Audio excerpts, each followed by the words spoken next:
EVKS இளங்கோவனுக்குத்தான் நாவடக்கம் தேவை. அவர் நாக்கில சனி. ஏற்கனவே கருணாநிதி ஜாதியை சொல்லி விமர்சித்து அவர் எப்பவுமே பொம்பளைகளை கேவலப்படுத்தி அவர் கட்சி எம்எல்ஏவே கேவலப்படுத்தி இப்படி அதிரடி அரசியல் அதிரடி ஸ்டேட்மெண்ட் நடத்துபவர். மலிவான விளம்பரம் தேடுகிறார். எச் ராஜா நடமாட முடியாது என்று சொல்லுகிறார். இதெல்லாம் இந்த தமிழ்நாட்டில் நடக்காத ஒன்று. இது ஆழ்வார்களின் பூமி, நாயன்மார்களின் பூமி.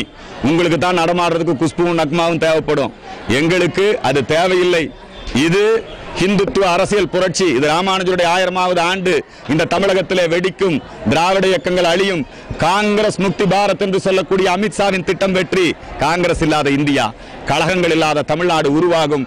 அதை நோக்கி நாங்கள் சென்று கொண்டிருக்கிறோம். டெல்லியிலே தமிழன் தலைகுனிந்து நிற்கக்கூடிய வகையிலே நிர்வாணமாக ஓடி தாலி எரித்து பெண்களையும் நிர்வாணமாக ஓட வைப்போம், மதம் மாறுவோம் என்றெல்லாம் அவர் அறிவித்திருக்கிறார்.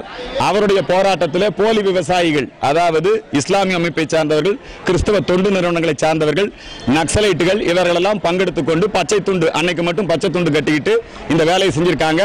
அங்க நிர்வாணமாக ஓடின விவசாயி அப்படின்னு இவங்க சொல்றவங்க உண்மை விவசாயில அவர் கர்நாடகத்தை சார்ந்தவர். இதெல்லாம் ரெக்கார்டு இருக்கு. அவருடைய நோக்கம் விவசாயிகளுடைய நலன், விவசாயிகளுடைய கோரிக்கை அது நிறைவேற வேண்டும் என்பது அல்ல. அவருக்கு ஒரு விளம்பரம் தேடிக்கணும் அப்படிங்கறதுக்காக இதை செய்யறாரு. அந்த கோரிக்கைகள் நியாயமானது. அந்த கோரிக்கைகளுக்காக இந்து மக்கள் கட்சி தொடர்ந்து போராடும். இது குறித்து ராஜா அவர்கள் தெரிவித்த கருத்துக்காக அவர் விவசாயிகளை அவமானப்படுத்திட்டார். ராஜா அவர்களுக்கு விவசாயிகளை அவமானப்படுத்த வேண்டிய அவசியம் இல்லை. விவசாயிகளுடைய கடனை தள்ளுபடி செய்தது ஊபி அரசாங்கம், இந்துத்துவ அரசாங்கம், யோகி ஆதித்யநாத் அரசாங்கம். ஏன் எடப்பாடி அரசாங்கத்தால முடியல?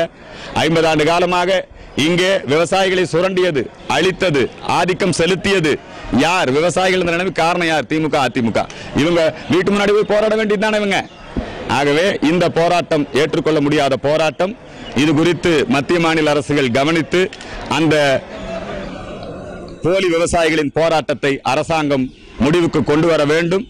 விவசாயிகளுடைய கோரிக்கை நியாயமானது. நதிநீர் இணைப்பு, காவிரி மேலாண்மை வாரியம் அமைக்க வேண்டியது, அதே போல விவசாயிகளுடைய கடன் தள்ளுபடி செய்ய வேண்டியது, இவற்றையெல்லாம் மத்திய அரசாங்கமும் சரி மாநில அரசாங்கமும் சரி, விவசாயங்கிறது ஸ்டேட் சப்ஜெக்ட், மாநில அரசு தொடர்புடையது.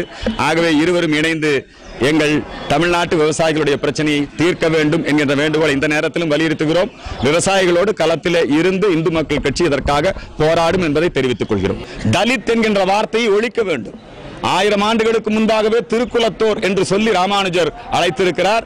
இனிமேல் ஷெட்யூல் ட்ரைப் அல்லது தாழ்த்தப்பட்டோர் என்று எங்கள் மக்களை அழைப்பதை தவிர்த்து அந்த திட்டங்களுக்கெல்லாம் திருக்குலத்தோர் நலத்திட்டங்கள், திருக்குலத்தோர் இடஒதுக்கீடு என்றுதான் அழைக்க வேண்டும். அத்தகைய உத்தரவை மத்திய மாநில அரசுகள் பிறப்பிக்க வேண்டும் என்கிற வேண்டுகோளை முன்வைக்கின்றோம்.